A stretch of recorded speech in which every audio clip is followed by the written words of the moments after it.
Hey everybody, and how we doing tonight? And as always, my name is Chris, and I'm coming back at you here from the Tombstone Tavern.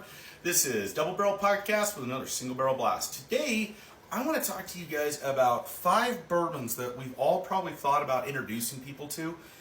This is my top 5 bourbons to not start people out on. There is a 6th though, but I don't have it here.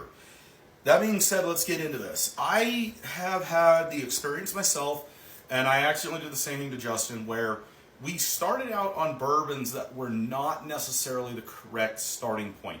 It's like when you play a video game. You don't start playing the video game at level 60. You got to start at level 1. Well, I started out at like level 80, and poor Justin, I'm like, here, level 120, you got this, man. And, well, we had a little bit of a rocky start there.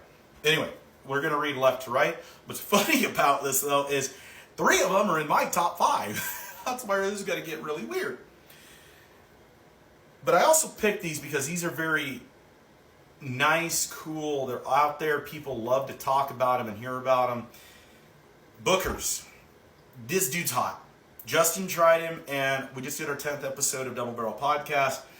I busted him out. Justin still struggled. Even after a year of trying to up his palate, he had a hard time again. Therefore, I'm like, this guy, and even tasting him, I was like, no. I would not start anybody out on this. And at $115, it's just a waste. Justin did find some of the notes, so he is evolving and transcending a little bit. He did struggle with it a little bit. I don't recommend starting anybody out on any of the Bookers, though, personally. Old Forester.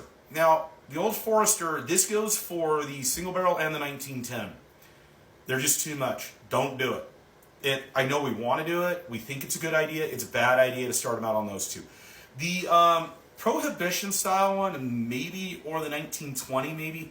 I have not tried the 1920 or the Prohibition style yet, so I need some help here. Drop me a line if you think those are good, but the 1910 and a single barrel, I don't recommend. No, not a good idea, but Old Forester is definitely one of the good old boys out there.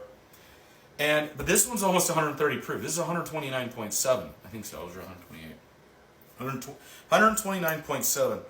Not a good idea to start anybody out on. Okay, moving down the line here, Elijah Craig. Any of the Elijah Craig barrel proofs, don't do it. It's not worth it.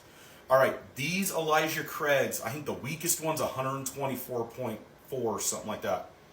This is the C923. It's 133. It's the hottest one in my collection. Let me tell you, I'd be a horrible person. And I was a horrible person because I started adjusting out on the B523, which was 125.3 or 0.2 or something like that. It cooked him. It's just not a good idea to start on an Elijah Craig barrel proof.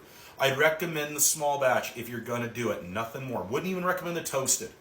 It's just a little too much out there to start people on. Okay, moving down the line here, Russell's. I know a lot of people out there saying, Chris, it's Russell's. Why are we... Come on. It gets a little warm to start on. I mean, this one is only, I think it's 110 proof, but guys, it's not a good starter bourbon. It just isn't. I don't recommend it. It has some very harsh notes, and it can be a little pungent up front, especially for some of those people that are not used to bourbons. That's why I don't recommend it. It's a $60 bottle as well. This one's a 70 to 80.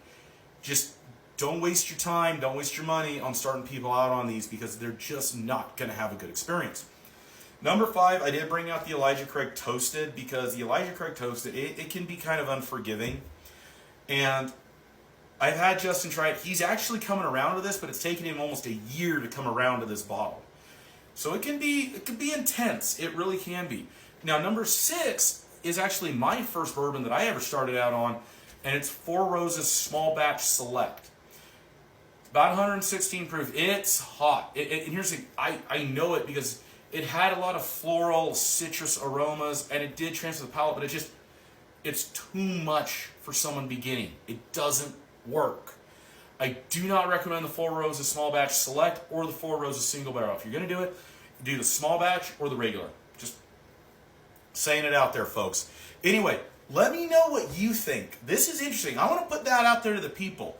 Which ones do you think are not good starter bourbons? Okay. As always, my name is Chris. Always remember, never drink and drive, never mix your guns and alcohol. And we'll see you back here next time on Double Barrel Podcast. And this has been another Single Barrel Blast. We'll see you guys here next time.